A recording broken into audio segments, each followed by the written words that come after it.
বন্ধুরা আমার বর নিয়ে এসছে পাবদা মাছ, এই যে আর এই ফ্যাসা মাছগুলো কেটে নেবো ঝটপট করে।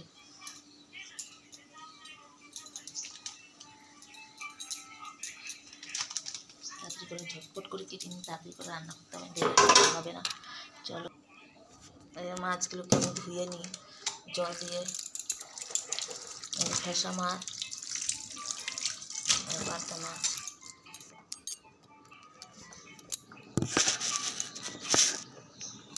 চলো ঝটপট করে ধুয়ে নিই। ধোয়া হয়ে গেল।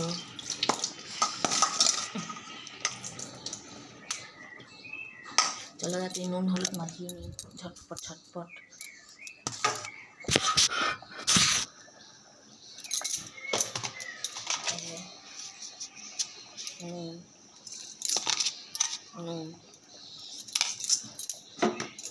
নুন দিয়ে দিলাম, হলুদ দিয়ে দিলাম, তারা মাখা হয়ে গেল। তো সুজিটা কেটে নিই, মশলাটা করে নিই, রান্না বসিয়ে দেবো।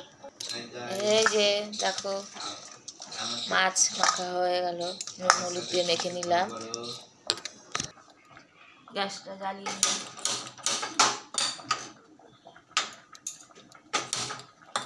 কড়াইটা বসিয়ে দিই।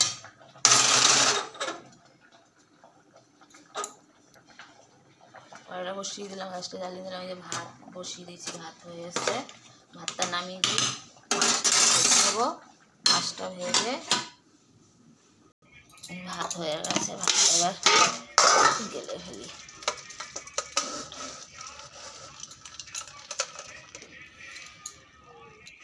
চলো বন্ধুরা, এবার কড়াইটা গরম হয়ে গেছে, তেলটা দিয়ে দিলাম। তেলটা একটু গরম, এবার মাছগুলো দিয়ে দিই। ভাজা হবে।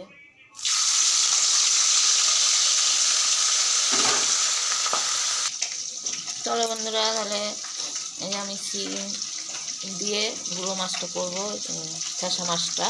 আর আলু, বরবটি আর বেগুন কেটে নিই।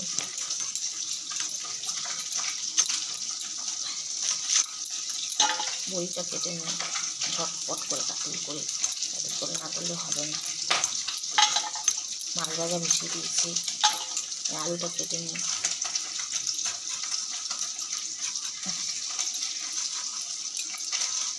ঝটপট করে করতে হবে, তাড়াতাড়ি না করলে হবে না। আমার আলু কাটা হয়ে গেল। মশলা করে নিয়েছি, পাবদা মাছটা মশলা দিয়ে করবো, আর গুঁড়ো মাছটা বেগুন দিয়ে আলু দিয়ে বেগুন কেটে নিই কটা। বেগুন কেটে নিলাম, এই যে কাটা হয়ে গেছে। তবে বন্ধুরা যে মাছ ভাজা হচ্ছে, আসছে এই যে মাছটা উঠিয়ে দিলাম। মাছ ভাজা হয়ে গেছে, নামিয়ে দিলাম। সবজি কাটা হয়ে গেছে, সবজিগুলো দিয়ে নিলাম। পেঁয়াজ কেটে নিয়েছি, বড় কাটলো, পাতলা করে বা সরু করে, মোটা করে কোনো ব্যাপার না। চুনা মাছ একটু বড় করে মোটা দিলেও কোনো ব্যাপার না। এই লঙ্কা চিড়ে নিলাম। পুরা মাছ ভাজা হয়ে গেছে। মাছ ভাজা, এই যে জিরে তেজপাতা ফোড়ন দিয়ে দিই, কালো জিরেও ফোড়ন দিতে পারবে। আর কেটে রেখেছিলাম পেঁয়াজ দিয়ে দিলাম। একটু পেঁয়াজটা ভাজা হয়নি, তবে মশলা দিয়ে আমি এখন গুঁড়ো মাছের সবজিটা মেখে বসাবো। মেখে বসালে ভালো হয়, টেস্ট হয়। যে নুন দিয়ে দিয়েছি, নুন দিয়ে দিলাম, হলুদ দিয়ে দিলাম। এবারে কুচানো পেঁয়াজ আর লঙ্কা দিয়ে দিলাম, ভালো করে মেখে নেব। পেঁয়াজটাও ভাজা হয়ে গেছে, আমি মশলা দিয়ে দিলাম পাবদা মাছের জন্য। পেঁয়াজটা ভাজা হয়ে গেছে,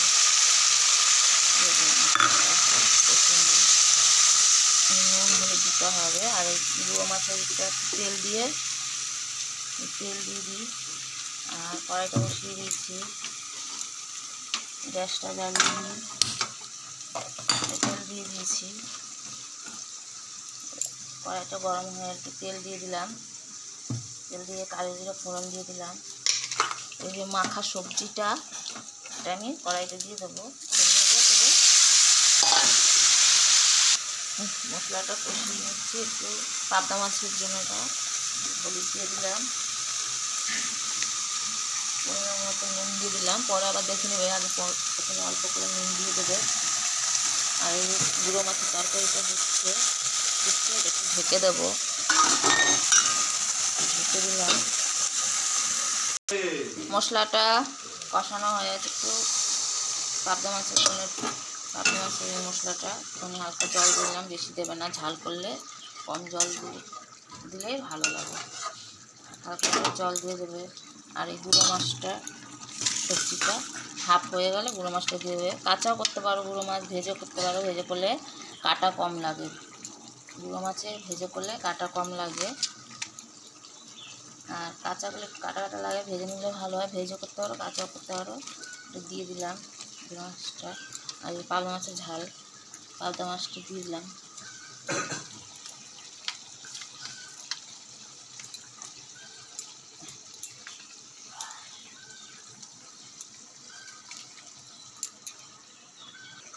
চলো বন্ধুরা, guys, back to my channel Piyali Rajbanshi. এই যে আমার গুঁড়ো মাছ পুরা হয়ে গেল, এই যে ফ্যাসা মাছ সবজি দিয়ে বানিয়ে ফেললাম, নামিয়ে দিচ্ছি, এই যে নামিয়ে দিলাম, বন্ধ করে দেবো। আর এই যে পাবদা মাছের ঝাল হয়ে গেল, একটু ঝোল বেশি হয়ে গেছে, কম করে দিলে ভালো হয়, টেস্ট হয়।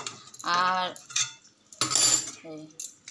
অনেক সময় নুন কম হলে একটু নুন দিয়ে খাওয়া যায়, যদি বেশি হয়ে যায় অনেক সময় কী করবে, একটু লেবু যদি থাকে লেবু, নাহলে তেঁতুল জল একটু হালকা দিয়ে দেবে, আর নাহলে